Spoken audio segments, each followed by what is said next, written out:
João capítulo 12, verso 1 diz assim, ó. 6 dias antes da Páscoa, foi Jesus para Betânia, onde estava Lázaro, a quem ele ressuscitara dentre os mortos. Deram-lhe, pois, ali uma ceia. Marta servia, sendo Lázaro um dos que estavam com ele à mesa. Então Maria, tomando uma libra de bálsamo de nardo puro, muito precioso, ungiu os pés de Jesus e os enxugou com seus cabelos. E encheram-se toda a casa com o perfume do bálsamo.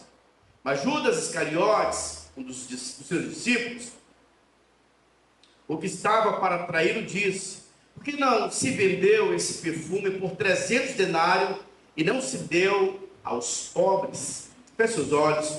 Pai, obrigado pela tua palavra. Senhor, nós queremos ouvir o Senhor. Ó Pai, nós queremos ser ministrados, queremos ser tocados, desafiados, confrontados pela mensagem. Nos ensina, ó Deus, a maneira, a forma, ó Deus, em que o teu reino é estabelecido. Seja a tua palavra vida no nosso espírito, em nome de Jesus. Amém e amém. Bom, que passagem poderosa, irmãos. Aqui nós vemos essa atitude dessa mulher ao trazer uma oferta ao Senhor. Nós estamos no mês de dezembro falando sobre finanças, a importância do dinheiro nas nossas vidas. E esse texto bíblico, ele mostra uma passagem tão poderosa. Ele foi mencionado em algum dos evangelhos. Em um diz que Jesus, ele recebeu esse bálsamo na sua cabeça, outro no corpo, outro nos pés. Mas o interessante é que essa Maria colocou Cristo no seu devido lugar, no centro. Cristo precisa ser o centro das nossas vidas. E quando ela traz essa oferta para Jesus, a Bíblia diz que Judas Iscariotes era o tesoureiro de Jesus. Ele fez os cálculos, ele percebeu que aquela oferta era um ano de trabalho, custava 300 denários, ou seja, basicamente um ano de trabalho. E ele então dizendo, olha, essa oferta poderia ter sido dada para os pobres. Assim, as pessoas iam ser beneficiadas. Mas na verdade, se você continua lendo o texto, você vai perceber que Judas disse isso porque ele era ladrão e colocava a mão no recurso que estava com ele. A atitude dessa mulher e a sua oferta, ela demonstrou o seu coração. Quando nós falamos sobre dinheiro, nós estamos falando sobre coração.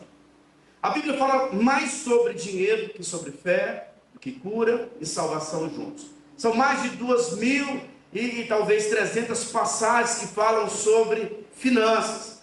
E aqui você vai perceber que essa mulher, alguns estudiosos, eles acreditam que essa Maria não é a Maria, irmã de Marta. Essa é a Maria Madalena, a prostituta. E possivelmente esse recurso que veio era um recurso que foi ganho de uma maneira errada. Foi ganho por meio, talvez, da prostituição. E ela então traz esse recurso, e ela deposita aos pés de Jesus. E o interessante é que Jesus, ele recebeu aquela oferta, porque o Senhor é aquele que pode converter maldição em bênção. Deus converte maldição em bênção. Mas aqui você percebe que essa foi a atitude de adoração. E todas as vezes que nós nos deparamos com pessoas que têm essa atitude, que têm esse coração, um grande aroma, um aroma suave, é liberado em toda a casa. Sabe, nós temos falado que uma das coisas mais importantes na vida de um cristão é ele ter a crença correta.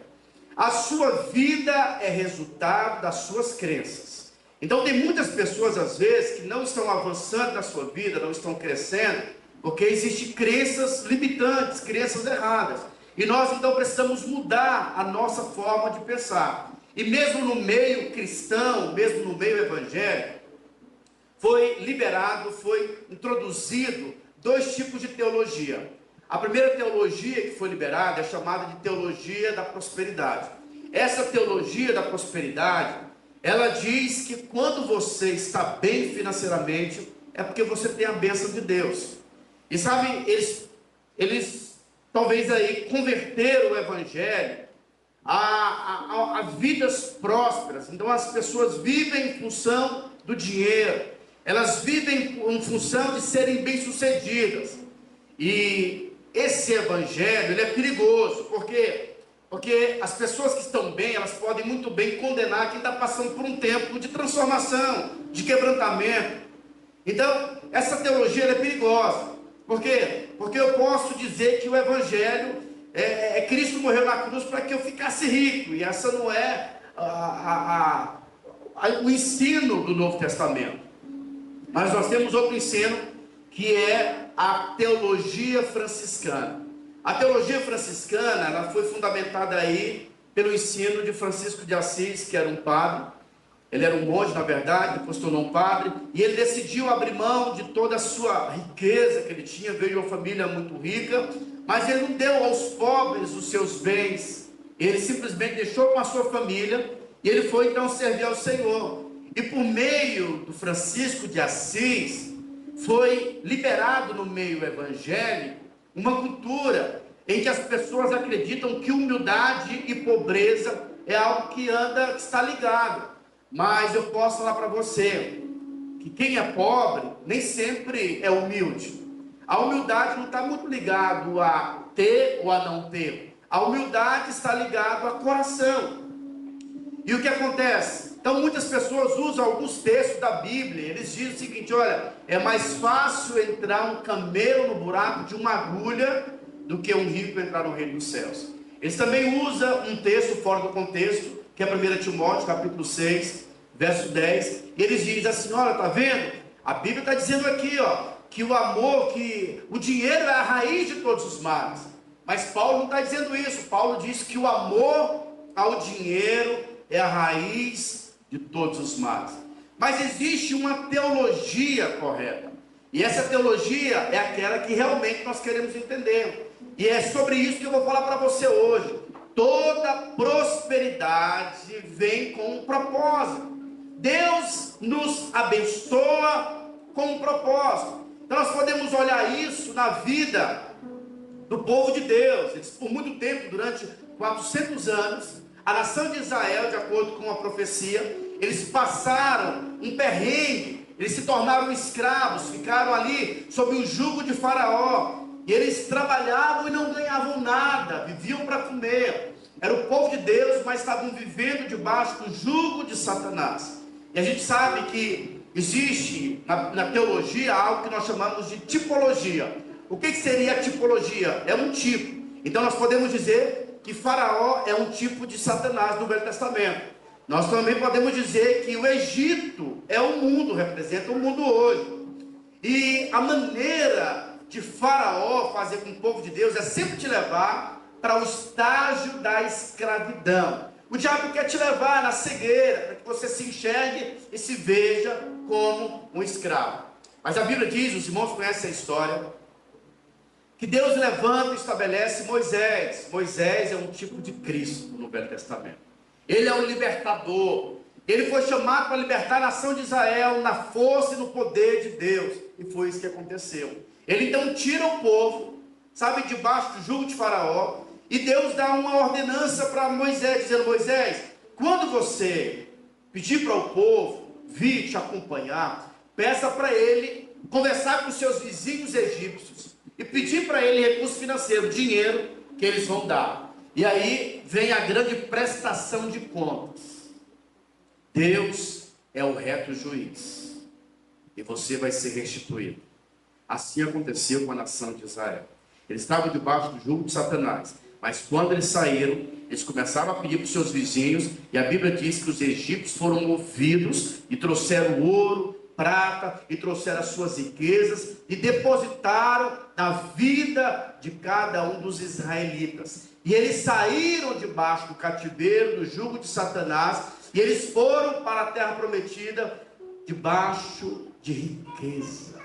Mas no primeiro momento eles poderiam pensar que aquele recurso, que aquele ouro que eles receberam, eles poderiam pensar: poxa, esse ouro, ele é um ouro que foi dado a mim, então eu vou desfrutar dele. Mas Deus tinha dado àquela nação aqueles bens com um propósito. Deus tinha um plano. E qual era o plano de Deus? Deus queria estabelecer o tabernáculo de Moisés. E Deus só revelou isso depois, no Monte Sinai, quando ele fala com Moisés, porque no tabernáculo, a Shekinah, a presença de Deus, a glória, a manifestação do fogo, e Deus ele ia, sabe, coordenar através do tabernáculo, que era o lugar onde Deus ia habitar, e todas as bênçãos de Deus viriam através daquele grande mover. Então veja, a prosperidade do povo de Deus era para que o tabernáculo, era para que a bondade de Deus fosse estabelecida e toda a nação recebesse suprimento completo de Deus. E é interessante que Deus ele enriqueceu o seu povo.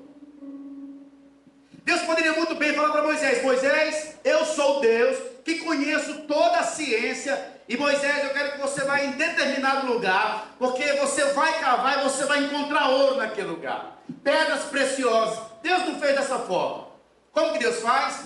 Deus decidiu abençoar o seu povo. É assim que Deus faz. Deus também poderia usar apenas uma pessoa para abençoar a obra dele, mas aprove a Deus abençoar de uma maneira coletiva. Deus gostaria de ver o sorriso na cara de cada pessoa, no rosto de cada pessoa da sua nação. Por quê? Porque Ele queria que todos pudessem contribuir. E aí nós podemos então ver, livro de Êxodo, capítulo 35, verso 4, se você puder abrir, ou acompanhar aqui na projeção. Êxodo, capítulo 35, verso 4, diz assim, ó: Disse mais Moisés a toda a congregação dos filhos de Israel: Esta é a palavra do Senhor que o Senhor ordenou, dizendo: Tomai do que tendes uma oferta para o Senhor, cada um de coração disposto. Diga assim comigo: de coração disposto. Voluntariamente trará por oferta ao Senhor ouro, prata, bronze, estofa azul, púrpura, carmesim, linho fino e peles de cabra. Olha que coisa interessante. Traga uma oferta ao Senhor. Aquele que tem um coração disposto, aquele que tem um coração voluntário. Esse coração voluntário, no original, no hebraico, significa nadib, que significa generoso, e também significa príncipe, nobre. Deus não quer que você traga uma oferta porque o pastor está te pressionando, alguém está falando para você que você deve trazer. Mas a orientação bíblica do Senhor é a orientação de que nós devemos trazer ofertas ao Senhor de uma maneira voluntária, de uma maneira generosa. Porque na verdade Deus está nos vendo como príncipes. Em outras ocasiões eu já falei que quando você devolve dízimos e ofertas, você não vai ver que isso às vezes comove o coração de Deus. A Bíblia diz que certa vez Jesus estava sentado próximo do gasofilácio. Estava observando como que as pessoas traziam as suas ofertas. De repente Jesus se depara com uma mulher pobre. Diz a Bíblia que era uma mulher pobre. Essa mulher tinha apenas 2 moedas. E ela então deposita aquelas moedas. Sendo Jesus, Deus, conhecendo toda a realidade, o contexto daquela mulher, Jesus poderia falar o seguinte: moça, o seguinte, senhora, precisa não. Deixa que essas outras pessoas que têm muito dinheiro, elas ofertem, você não precisa. Mas você não vê Jesus de forma alguma com espírito de misericórdia em relação àquela mulher. Porque Jesus sabia que a atitude daquela mulher era uma atitude de alguém nobre, de uma princesa. Ela estava saindo do princípio do vitimismo. O vitimismo é aquela pessoa que tem a mentalidade de que sempre alguém vai ajudar ela. Sabe, se o espírito do vitimismo estiver rondando a sua vida, isso é um espírito que vai te atrapalhar a crescer e a prosperar. O seu recurso, a sua provisão, o seu socorro vem dos altos céus. Vem do Senhor. No dia da angústia, no dia da pressão, você precisa ser como Davi e dizer: o Senhor é o meu pastor, e nada me faltará. O meu suprimento vem do Senhor. Deixa eu falar para vocês. Conversando com o Lucas agora há pouco. Esse final de ano para mim foi bem ajustado, porque eu fiz grandes compromissos, fiz muitas compras, e veio muitos boletos, muitas coisas para pagar. E aí chegou um momento em que eu quis pedir socorro para uma pessoa, para pegar um boleto para pagar juro. Mas era uma pessoa que eu já tinha falado que para ela eu não ia pedir mais, se eu não pudesse ajudar, pedir o que não ia pedir. Mas aí vem aquele negócio do orgulho, eu falei, falo, converso. Falei, não, vou conversar, eu vou para o lugar certo. E comecei a clamar para Deus, Deus, é o Senhor que vai me dar. Modo. Sabe, você precisa tirar da sua vida alguns amuletos, algumas pessoas às vezes, que no momento do desespero, ela sempre te socorre. Você tem que ir para Deus, porque o Senhor te vê como príncipe. O Senhor não vai ter dó de você, mas quando você ativa esse princípio da nobreza, sabe, de uma atitude de poder contribuir, de dar, a sua fé é ativada.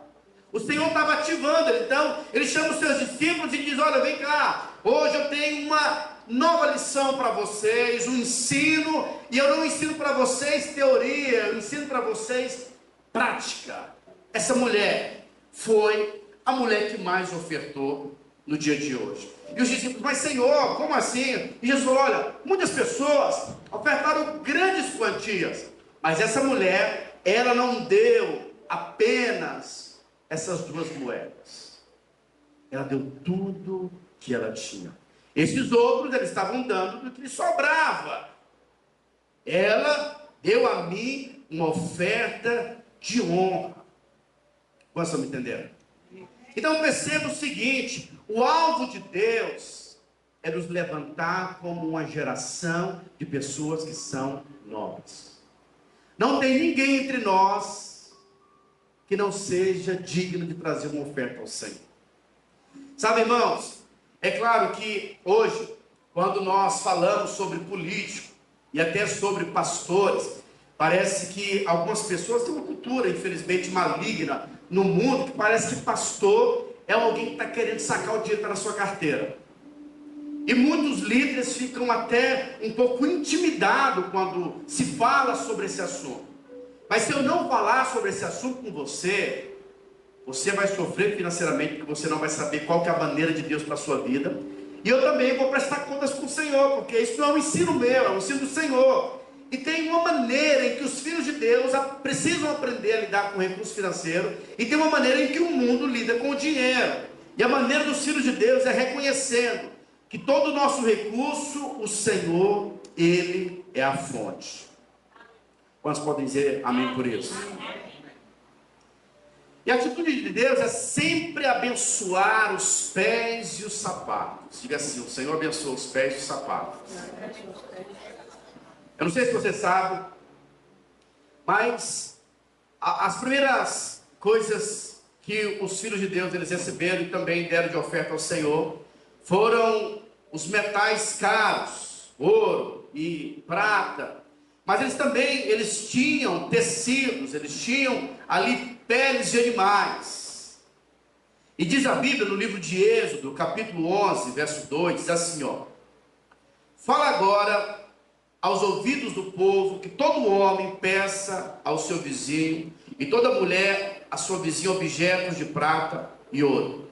E o Senhor fez que o seu povo encontrasse favor da parte dos egípcios. Eles então receberam. Deus deu a eles essa riqueza. Mas eles também receberam, eles receberam peles de animais.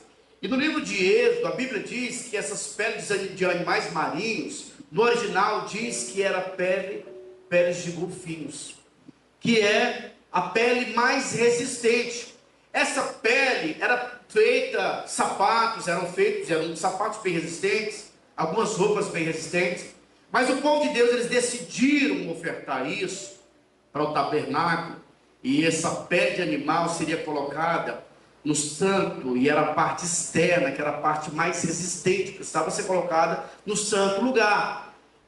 Mas a Bíblia diz que ao entregarem essa oferta ao Senhor, ao entregarem os seus sapatos, ao entregarem as suas roupas, a Bíblia diz que durante 40 anos os pés de todos os hebreus não incharam. Os seus sapatos não se desgastaram e nem as suas roupas desgastaram. Sabe por quê? Porque o Senhor estava provendo para a vida deles. Então, todas as vezes que nós decidimos, sabe, contribuir com o reino de Deus, com a obra de Deus, coisas poderosas podem acontecer nas nossas vidas. Tem uma história em que um príncipe decidiu pegar o seu cavalo e ele colocou uma roupa de alguém simples, e ele então estava andando com o seu cavalo e de repente ele viu um fazendeiro, alguém que estava trabalhando, suando, e ali aquele homem trabalhando, e aquele príncipe encosta perto dele, e de uma maneira assim, sutil, aquele fazendeiro fica desconfiado, e o príncipe pergunta para ele: olha, eu estou com fome, e eu gostaria que você me desse um prato de comida. E aquele fazendeiro, trabalhando, cansado, ele foi na sua casa e ali entregou um prato de comida para aquele príncipe. Após aquele príncipe comer, ele então se revelou: olha, eu sou um príncipe, e o recurso que eu tenho, poderia comprar os melhores restaurantes, tá, onde você conhece, mas eu olhei para você, e eu então quis fazer um teste com você, te pedindo um prato de comida, porque eu tenho algo para você. Algumas pessoas têm ensinado, elas dizem o seguinte: olha, pastor, a gente dá para Deus, mas não precisa pedir. Mas deixa eu te falar uma coisa, a Bíblia nos orienta que à medida em que você deposita, que você contribui, você pode se esperar do Senhor uma grande colheita. No livro de Lucas, capítulo 6, verso 38, diz assim, ó: dai, e dá-se-vos-á, boa medida, recalcada, sacudida, transbordante, generosamente vos darão. Então, a orientação bíblica não é dê e não peça nada. Está dizendo o seguinte: não, dê, porque o Senhor vai te dar uma medida recalcada, sacudida, transbordante, generosamente o Senhor vos dará. Então você precisa ter esse coração, entendendo que todo recurso que Deus nos dá com um propósito. Tem muitas pessoas que não podem, de forma alguma, ter muitos bens financeiros, porque o coração não foi trabalhado. Propósito é mais importante do que bênção. Diga assim comigo: propósito é mais importante do que a bênção de Deus, do que bens materiais. O Senhor então orienta para os seus discípulos, dizendo: olha, buscar em primeiro lugar o meu reino, propósito, e todas as outras coisas serão acrescentadas. Se você tem propósito, você não vai se corromper, você não vai se perder. Por quê? Porque você tem propósito. Se você não tem propósito e recebe a bênção, bens, você vai ficar embriagado. É o que aconteceu com o filho pródigo. O filho pródigo, ele pede, estava muito ruim a casa do pai, ele nem conhecia o pai direito. E ele então disse para o pai: pai, me dá a minha parte, a parte que me cabe. Cansei. Eu acredito que vou viver muito melhor com o recurso que o senhor tem. E se você olhar para a vida desse jovem, ele não queria dinheiro não, sabia? Ele não queria dinheiro. Por quê? Porque esse jovem, ele tinha dinheiro. A Bíblia diz que depois que ele pega, ele pensa: na casa do meu pai, até os servos estão comendo bem, se vestem bem. Ou seja, ele já tinha tudo, comia bem, vestia bem, tinha pessoas que cuidavam dele, trazia cafezinho de manhãzinho feito, tudo tranquilo. Então ele não tinha problema com recurso financeiro. Qual que era o problema dele? Independência. Ele não queria ouvir ninguém. Estou cansado, Deus, estou cansado, pai, estou cansado de ouvir direção, quero andar do meu jeito, da minha forma. E ele então pega um recurso financeiro e ele então vai viver a sua vida de uma forma dissoluta, sem propósito, viver para si mesmo, como disse, se eu não me engano, é Tiago: vocês têm pedido, não têm recebido, porque vocês pedem mal para esbanjar os vossos próprios prazeres. Foi a vida dele. Recebeu, mas acabou tudo, destruiu com tudo, ficou embriagado, porque não soube lidar com o recurso financeiro. A sua vida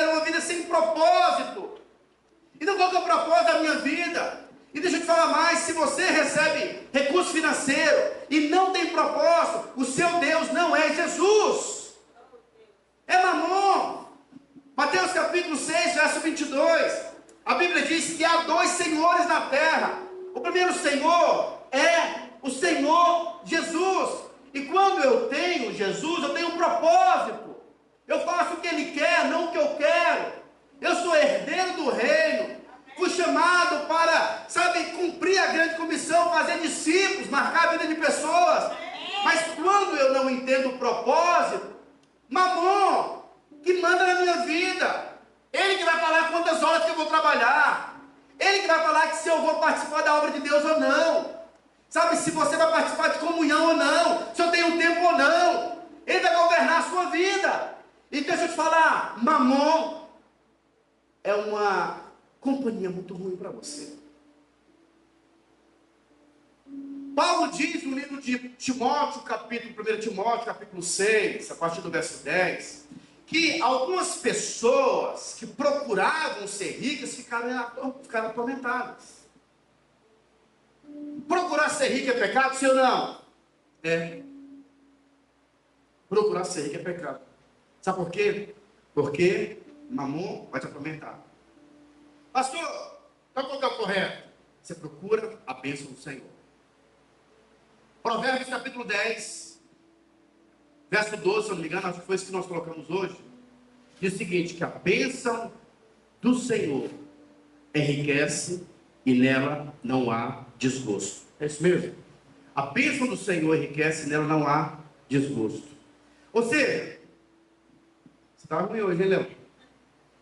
Tá abrindo não? Qual foi? Eu tinha colocado, mas é Provérbios capítulo 10, 22, isso mesmo, 10, 22. A bênção do Senhor enriquece e nela não há desgosto, não há destruição.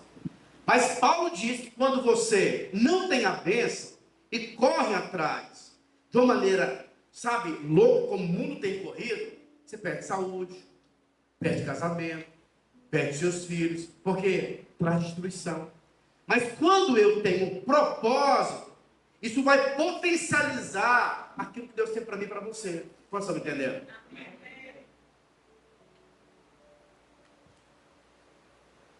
Então a bênção do Senhor, diga assim comigo, a bênção do Senhor enriquece e nela não há desgosto. Efésios capítulo 3, verso 1 diz o seguinte. Olha o que está escrito. Bendito Deus e Pai do nosso Senhor Jesus Cristo, que tem nos abençoado com toda sorte de bênçãos nas regiões celestiais. Você tem a bênção do Senhor? É disso que você precisa, meu irmão. É disso que você precisa. E você vai confessar a bênção. Você já é abençoado. O que o Senhor falou para Moisés, para Abraão? Abraão, se tu uma bênção. Gênesis capítulo 13, verso 2, está escrito: Abraão era um homem riquíssimo. Ele correu atrás de riqueza? Não, mas ele tinha a bênção do Senhor. Vocês estão entendendo? A Bíblia também diz que nesse propósito de construir o tabernáculo de Moisés, as mulheres trouxeram como oferta o bronze que elas tinham. E não sei se você sabe, mas o espelho, hoje, com essa película de prata, não existia na época. Então, o espelho que as mulheres tinham na antiguidade era feito com o bronze. E no livro de Êxodo, capítulo 38, verso 8, está escrito assim, ó. Fez também a bacia de bronze, com o seu suporte de bronze, dos espelhos, do que, irmãos? Das mulheres que se reuniam para ministrar à porta da tenda da congregação. As mulheres decidiram ofertar, o espelho que elas tinham, que era o lugar onde elas viam a sua beleza, que era o lugar onde elas viam se elas estavam bem ou não para os seus maridos, ofertaram ao Senhor. decidiram ofertar sua beleza ao Senhor. Mas algo poderoso aconteceu com essas mulheres. De acordo com alguns estudos, eles dizem que a população nessa época aumentou. Por quê? Porque os maridos começaram a ver uma beleza celestial na vida das suas esposas. E eles então começaram a ter mais relações com as suas esposas, porque elas deram ao Senhor e em contrapartida receberam mais beleza. Ofertaram para o Senhor, e o Senhor então fez dessas mulheres completamente abençoadas. Como estão me entendendo? Então tudo que você dá para a edificação da igreja e para a pregação do Evangelho vai resultar em uma grande colheita na sua vida. Diz a Bíblia que certa vez Pedro passou a noite inteira pescando. Lucas capítulo 54, verso 6. E aí Pedro ficou a noite inteira pescando, e voltando da sua pescaria, ele para e vê Jesus na beira do mar, ensinando muitas pessoas. E em outros evangelhos, a Bíblia diz que Jesus estava ensinando sobre o princípio da semeadura. Por falar em semeadura, é algo que nós precisamos estudar como igreja. Deus manda chuva. Deus prepara a terra. Deus manda o sol. Mas Deus não vai jogar semente com você. Precisamos aprender a lançar sementes. Napoleão Hill escreveu um livro, e um dos capítulos do seu livro é A Lei do Esforço Extra. E que lei é essa? Você pode dar um pouco mais. Você pode se doar um pouco mais.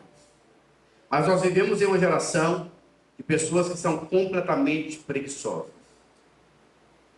E qual é o dilema delas? Dá trabalho demais, pastor. Deixa isso para outras pessoas. Dá trabalho demais. Se você tem essa mentalidade, você está sendo roubado pelo maligno. Livro de Provérbios, capítulo 6, verso 6. Vai ter com a formiga, ó preguiçoso. O preguiçoso quer e nada tem, porque vive muito tempo dormindo, com preguiça, com discurso, sabe, medíocre. Mas nós precisamos ter esse esforço extra. E quando eu falo esse esforço extra, não é um esforço da sua carne, mas é se disciplinar. Disciplina te dá liberdade. Silvana, quando ela vinha andar conosco, ela tinha mais do que tudo. Falava muita coisa, mas ela começou a se disciplinar na leitura. Hoje a irmã pega no microfone, assim, um monte de pastor pede para ela, porque tem conteúdo para compartilhar. Vida de oração. Ou seja, o esforço extra, a disciplina vai te levar a lugares mais longes. E isso tudo também é uma forma de você lançar semente. Qual é a hora que você acorda? Que hora que você vai dormir? Sabe, o que tem? Você tem sido uma pessoa consumista, sabe, que sempre não produz nada, sabe? Você precisa ter essa atitude de semear, de agregar, de crescer, de romper, de avançar. Como estão me entendendo? E todas as vezes que você oferta, se entrega e entra na parceria com o Senhor, você vai ter grandes colheitas. A Bíblia então diz que quando Pedro chega à beira-mar, ele vê Jesus pregando, e muita gente estava chegando. E aí Jesus precisou de uma plataforma, de um púlpito.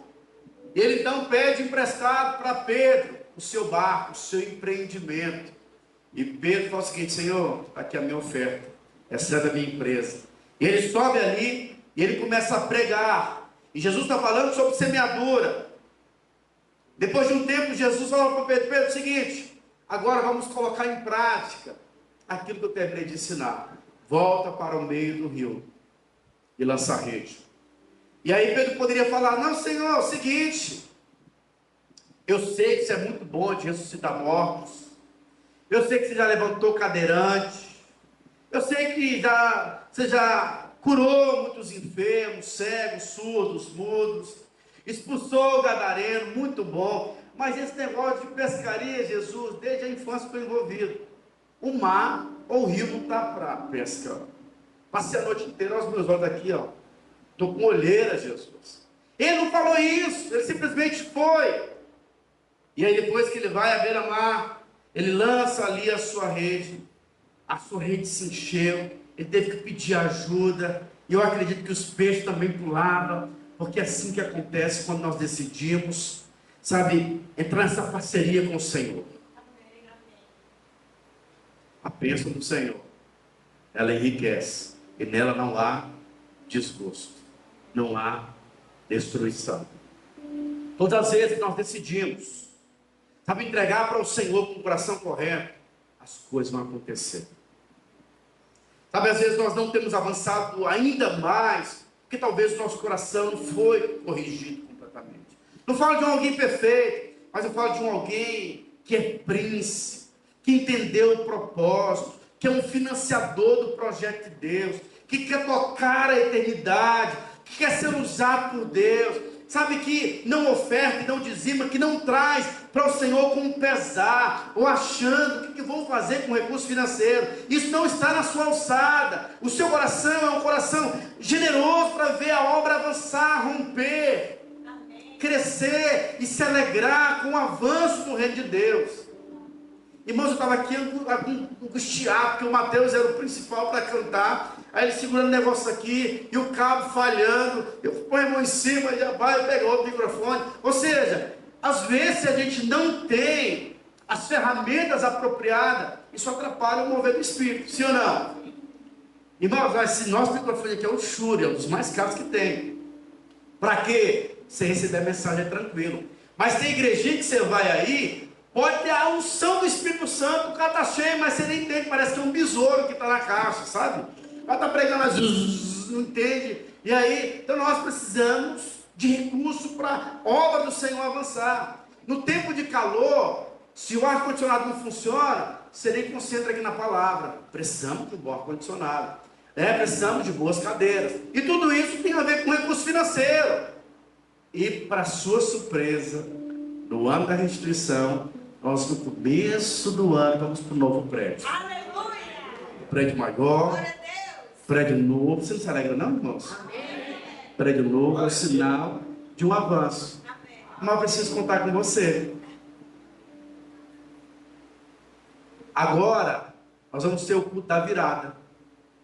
Deus tem que falar com você sobre uma oferta especial. Vai ser a sua primeira oferta do ano.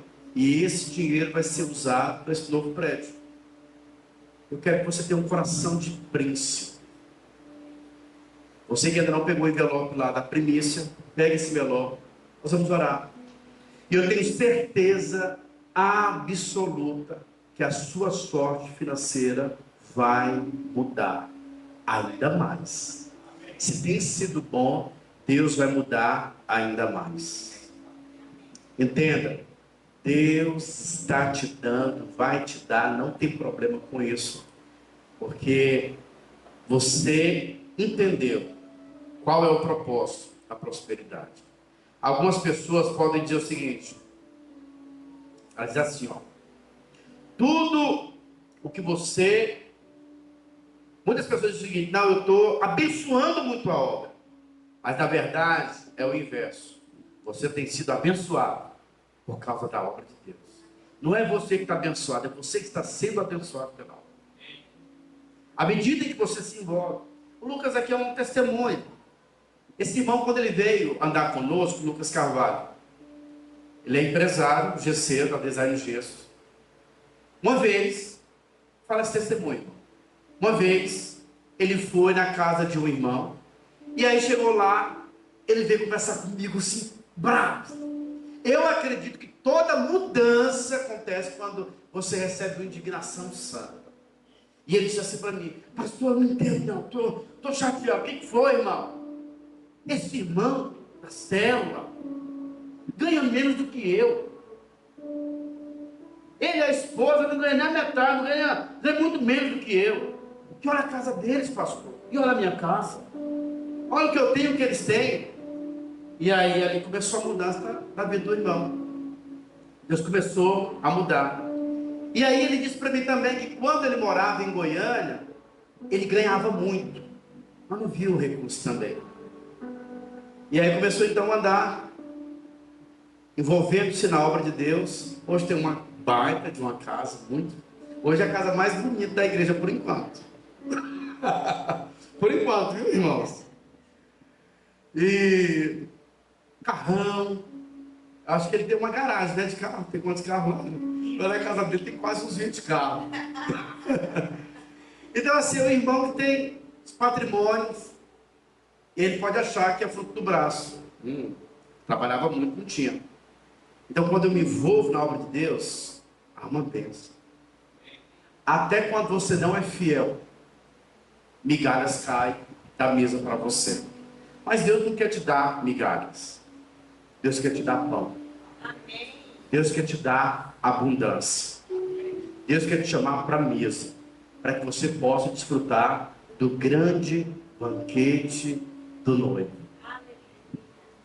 Então, meu irmão, hoje eu quero que você realmente receba esse coração e entenda que tudo que Deus tem nos proporcionado, tudo que Deus tem nos dado, Ele nos dá para o louvor da sua glória.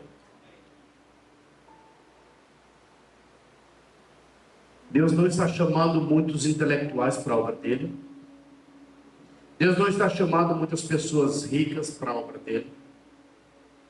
Porque a riqueza que não passou pela cruz é uma riqueza que não tem valor para Deus.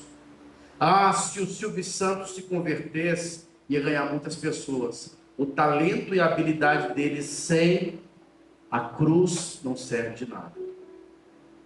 Mas quando nós decidimos entregar para o Senhor as nossas habilidades, o nosso recurso financeiro, Deus pode confundir os sábios dessa terra.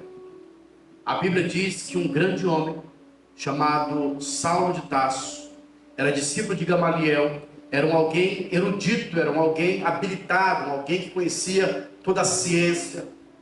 Ele se encontrou com a luz de Cristo, caiu no chão e decidiu que ele não tinha nada a não ser Cristo e esse crucificado. A Bíblia diz que Moisés era um homem também que conhecia toda a ciência do Egito. Decidiu, quando chegou na estatura de um homem maduro, ele decidiu, abrir mão de ser filho da filha de Faraó, porque encontrou algo superior. A verdadeira prosperidade, a verdadeira riqueza, ela está na vida daqueles que encontraram o verdadeiro tesouro, chamado Jesus. Ele é a pedra angular, o fundamento, o Senhor da criação. Ele é o alfa e o ômega, o começo, o meio e o fim. Ele quer que você brilhe, que você seja uma estrela. Mas quando o sol da justiça raiar, essa estrela tem que se ofuscar, porque Ele é o centro das nossas vidas. Aquele que o engrandece será engrandecido, aquele que o honra será honrado. Seja Ele o autor e consumador da sua vida. Como disse o apóstolo Paulo em Romanos capítulo 11, 36, porque dele, por meio dele, para ele, são todas as coisas. A Ele a glória, o reino, pelos séculos dos séculos. Então assim, não ache que você é bom o suficiente para a obra de Deus. Porque na verdade, Deus está chamando pessoas que aprenderam a se esvaziar. Permita que o Evangelho toque em todas as áreas das suas vidas. A cruz de Cristo foi estabelecida para todo aquele que quer viver a grandeza. Deus olha para Abraão e fala o seguinte: Abraão, eu sei que o desejo de todo homem, Abraão, é ser grande. Mas porque você desistiu e decidiu entregar a sua vida para viver o meu propósito, eu farei o teu nome grande. O diabo então chama Jesus e ele diz o seguinte: se tu és o Filho de Deus, se ajoelha diante de mim, transforma essas pedras em pães, pula desse abismo e eu vou te dar todo esse reino que você consegue visualizar.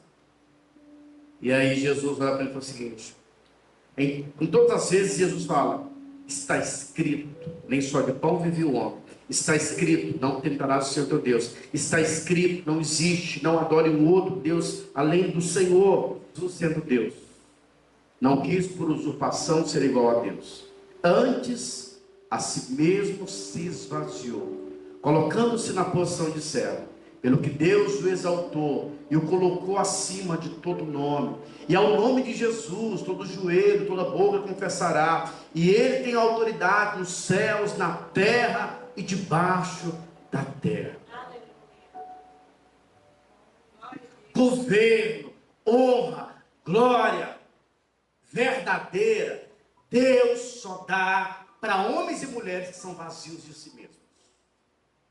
Mas aqueles que são cheios de si, o máximo que eles conseguem fazer é ferir muitas pessoas, magoar muitas pessoas. A autossuficiência é o princípio do diabo para destruir a humanidade. Mas o princípio de Deus é o princípio de nos esvaziarmos, de reconhecermos quem é a nossa fonte. Todo homem deseja poder, honra e glória. Todo homem quer o seu império.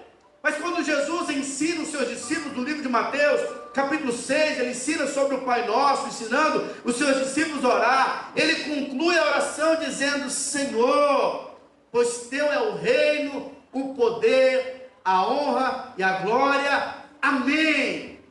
Não é nosso reino, sabe? Não é seu a glória, não é seu o domínio, é dele.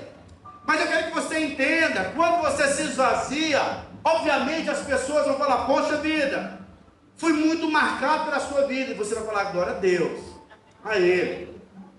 Nossa menina, mas você cantou muito bem, glória a Deus. Não tem jeito, as pessoas vão te reconhecer, sabe? As pessoas vão perceber: poxa vida, olha que sabedoria para conduzir, para manusear. Mas essa é a capacitação do Espírito Santo. Essa é a unção que Deus atribui, dá aos seus filhos. Quanto mais nós nos esvaziarmos, mais glória, respaldo e honra do céu nós teremos. Se falta honra, falta-nos nós nos esvaziarmos. Reconhecermos que aquele que atribui, que dá autoridade, não tem sido a ênfase do nosso coração. Atos capítulo 10, verso 38. Está escrito assim, ó: como Deus ungiu Jesus de Nazaré com o Espírito Santo e com poder, o qual andou por toda parte, fazendo bem e curando a todos os oprimidos do diabo, porque Deus era com ele. A força de Jesus vinha do alto. A autoridade do Senhor vinha de Deus. Da onde tem vindo as nossas autoridades? A nossa autoridade, sabedoria. E é por isso que eu quero desafiar você.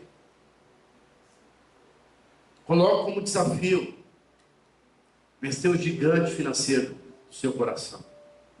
Honrar a Deus com as suas finanças. Dinheiro fala muito sobre você. Dinheiro fala muito sobre o seu caráter. Tem um estudo que diz que a maioria dos homens que vivem uma vida errada tem problema financeiro com dinheiro. E Deus quer corrigir isso nos nossos corações. E como que isso é corrigido? Renda seu recurso aos pés da cruz. Destrua esse altar no seu coração, o altar de Mamon, que te priva, que te leva a viver de uma maneira mesquinha. Não seja apenas um dizimista, mas seja também alguém ofertante, com alegria no seu coração. Porque Deus está te chamando como um príncipe, como princesa. Amém?